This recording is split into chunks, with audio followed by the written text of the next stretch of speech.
Hello friends, welcome to daily current affairs in 1 minute. 17 વર્ષ બાદ Bharat T20 world કપમાં champion, દક્ષિણ આફ્રિકાને હરાવીને વર્લ્ડ ચેમ્પિયન ભારત બન્યું। સાથે સાથે મહિલા ટેસ્ટ ક્રિકેટમાં પણ દક્ષિણ આફ્રિકા સામે 603નો સ્કોર કરીને ભારતીય મહિલા ટીમે વર્લ્ડ રેકોર્ડ નોંધાવ્યો।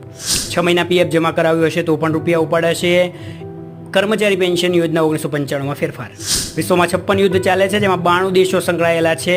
પીસ ઇન્ડેક્સની અંદર આઇસલેન્ડ પ્રથમ ક્રમે અને ભારતનો ક્રમ 116। સાથે સાથે બાંગ્લાદેશ અને નેપાળ ભારતથી આગળ। ઇનોવેશન: વિશ્વની સૌપ્રથમ કાર્બન ફાઇબર પેસેન્જર ટ્રેન ચાઇનાની અંદર લોન્ચ થઈ છે। ઓછા વજન ધરાવતી આ ટ્રેન 140 કિલોમીટરની ઝડપે દોડે છે। કાળા નાણાં પર અંકુશ માટે ભારતની પ્રોત્સાહક કામગીરી ફાઇનાન્શિયલ એક્શન ટાસ્ક ફોર્સ 1989માં બનેલી, તેણે જણાવ્યું। સૈન્યની અંદર ઉપેન્દ્ર દ્વિવેદી અને એડમિરલ દિનેશ ત્રિપાઠી ભારતીય સૈન્ય અને નેવીના ભાવિ પ્રમુખ બનશે। આવા ડેલી કરંટ અફેર્સ માટે ચેનલને લાઇક, સબસ્ક્રાઇબ અને શેર કરો।